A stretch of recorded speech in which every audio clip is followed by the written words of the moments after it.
बिस्मिल्लाहिर्रहमानिर्रहीम। क्या शैतान को भी मौत आएगी?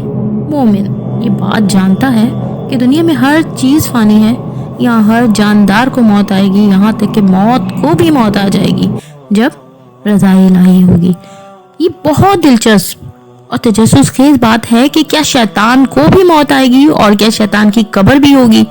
कभी नहीं सोचा, मगर बहुत ही हैरान करने की बात है, कुरान पाक में अल्लाह ताला ने बहुत ही वाज़ेह फरमा दिया कि कुल्लु नफ्सिन ज़ाइक़तुल मौत, और हर जानदार को मौत का मजा चखना है। और यही वजह है कि इब्लीस शैतान को भी एक दिन मौत आ घेरेगी।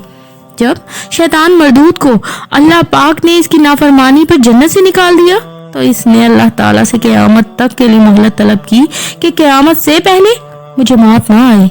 यहाँ अल्लाह पाक ने शैतान को एक खास वक्त मुकर्रर तक के लिए मोहलत भी दी।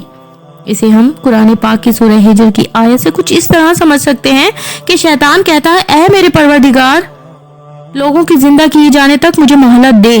अल्लाह पाक ने फिर कुछ इस तरह इरशाद फरमाया, तुझे मोहलत दी जाती है वक्त मालूम तक के लिए।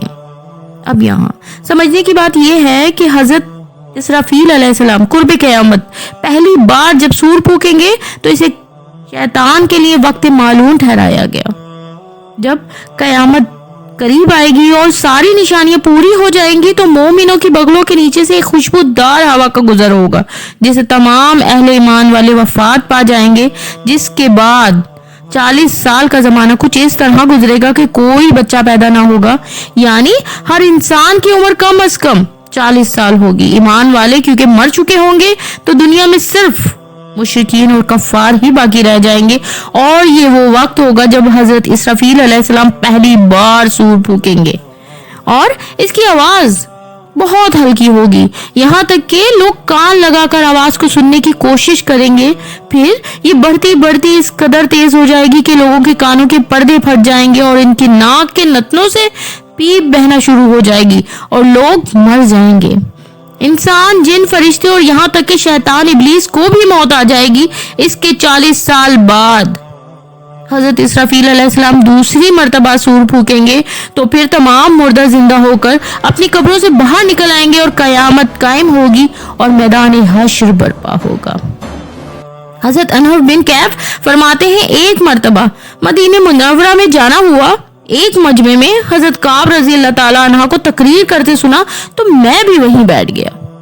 उस वक्त आप रजी अल्लाह ताला अन्हा इरशाद फरमा रहे थे कि जब हजरत आदम अलैहिस्सलाम की मौत का वक्त करीब आया तो आप परेशान हुए और अल्लाह पाक से कहा, या अल्लाह, मेरी मौत से मेरा अदली दुश्मन यानी इब्लीस इस वक्त बहुत खुश होगा क्योंकि मैं तो मरने वाला हूँ और इब्लीस को तो क़यामत तक जिंदा रहना है। तो अल्लाह पाक फरमाते हैं, ए आदम, तुम इंतकाल के बाद जन्नत में चले जाओगे और वो मालूम कयामत तक दुनिया के अंदर ही मुकीत रहने वाला है और कयामत से 40 साल पहले उसको ऐसी मौत घेरेगी और उसको ऐसी तकलीफ दी जाएगी कि जितनी तकलीफ दुनिया के तमाम लोगों को दी गई थी।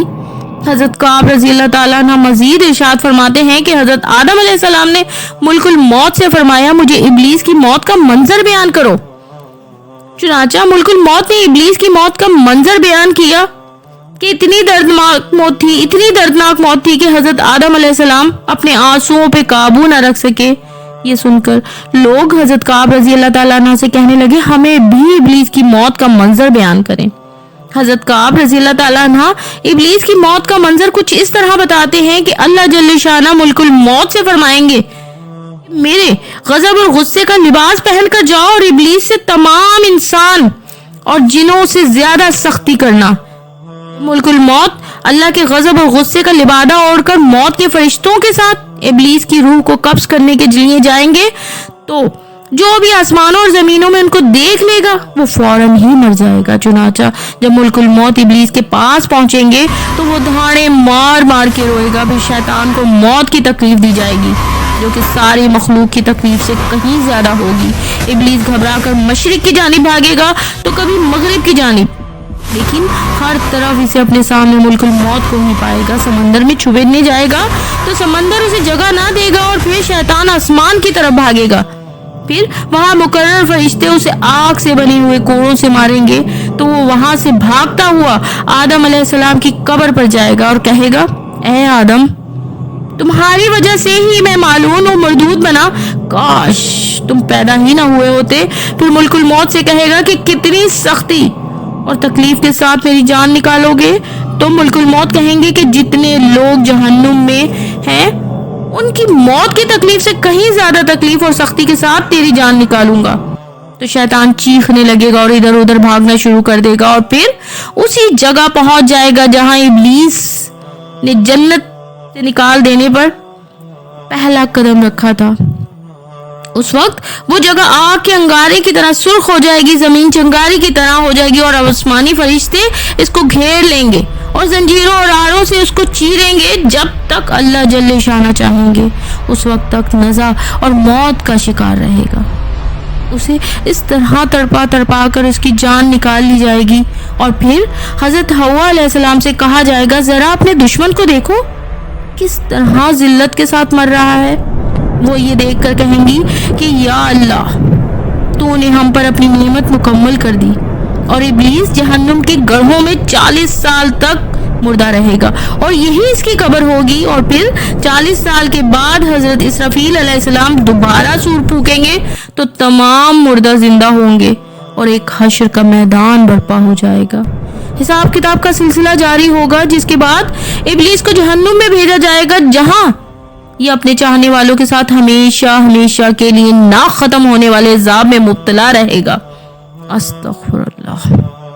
اے قدرت رکھنے والے، اے دلوں کو جاننے والے، بے شک تو ذرا نواز ہے، ہمیں اپنی رحمتوں سے نواز دے، ہمیں شیطان کی شر سے محفوظ رکھے۔ اے پروردگار ہمیں نبی صلی اللہ علیہ وسلم کی سنتوں پر چلنے کی توفیق دے، بے شک تو بڑا رحیم اور کریم ہے، تو بڑی قدرت والا ہے۔